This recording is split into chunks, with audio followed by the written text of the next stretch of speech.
जीवन का मूल्य। एक शहर में बहुत ही ज्ञानी प्रतापी साधु महाराज आए हुए थे। बहुत से दीन दुखी परेशान लोग उनके पास उनकी कृपा दृष्टि पाने हेतु आने लगे। ऐसा ही एक दिन दुखी गरीब आदमी उनके पास आया और साधु महाराज से बोला, महाराज, मैं बहुत ही गरीब हूँ, मेरे ऊपर कर्जा भी है, मैं बहुत ही परेशान हूँ, मुझ पर कुछ उपकार करें। साधु महाराज ने उसको एक चमकीला नीला रंग का पत्थर दिया और कहा कि यह कीमती पत्थर है, जाओ जितनी कीमत लगवा सको लगवा लो। वो आदमी वहां से चला गया और उसे बेचने के इरादे से अपने जान पहचान वाले एक फल विक्रेता के पास गया और उस पत्थर को दिखाकर उसकी कीमत जाननी चाहिए।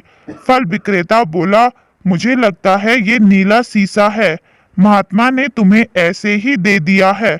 हाँ, यह सुंदर और चमकदार दिखता है, तुम मुझे दे दो, इसके मैं तुम्हें 1000 रुपए दे दूंगा।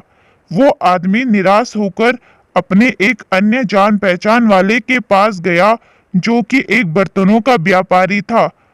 उनसे उस व्यापारी को भी वो पत्थर दिखाया और उसे बेचने के लिए उसकी कीमत जाननी चाहिए। बर्तनों का व्यापारी बोला, यह पत्थर कोई विशेष रत्न है, मैं इसके तुम्हें 10,000 रुपए दे दूंगा। वह आदमी सोचने लगा कि इसकी कीमत और भी अधिक होगी और यह सोच वो वहां से चला आया। उस आदमी ने उस पत्थर को अब एक सुनार को दिखाया।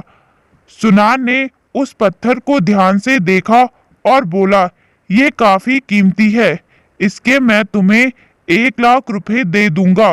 वो आदमी अब समझ गया था कि यह बहुत अमूल्य है। उसने सोचा, क्यों न मैं इससे हीरे के व्यापारी को दिखाऊं। यह सोच वो शहर के सबसे बड़े हीरे के व्यापारी के पास गया। उस हीरे के व्यापारी ने जब वो पत्थर देखा तो देखता रह गया। चौंकाने वाले भाव उसके चेहरे पर दिखने लगे। उसने उस पत्थर को माथे से लगाया और पूछा, तुम यह कहाँ से लाए हो? यह तो अमूल्य है, यदि मैं अपनी पूरी संपत्ति बेच दूं तो भी इसकी कीमत नहीं चुका सकता। कहानी से हमें यह सीख मिलती है, हम अपने आप को अकेले आंकते हैं, क्या हम वो हैं जो राय दूसरे हमारे बारे में बनाते हैं। आपकी लाइफ अमूल्य है, अपने जीवन का कोई मोल नहीं लगा सकता। आप वो कर सकते हैं जो आप अपने बारे में सोचते हैं। कभी भी दूसरों के नेगेटिव कमेंट से अपने आप को कम मत आंकिए। धन्यवाद।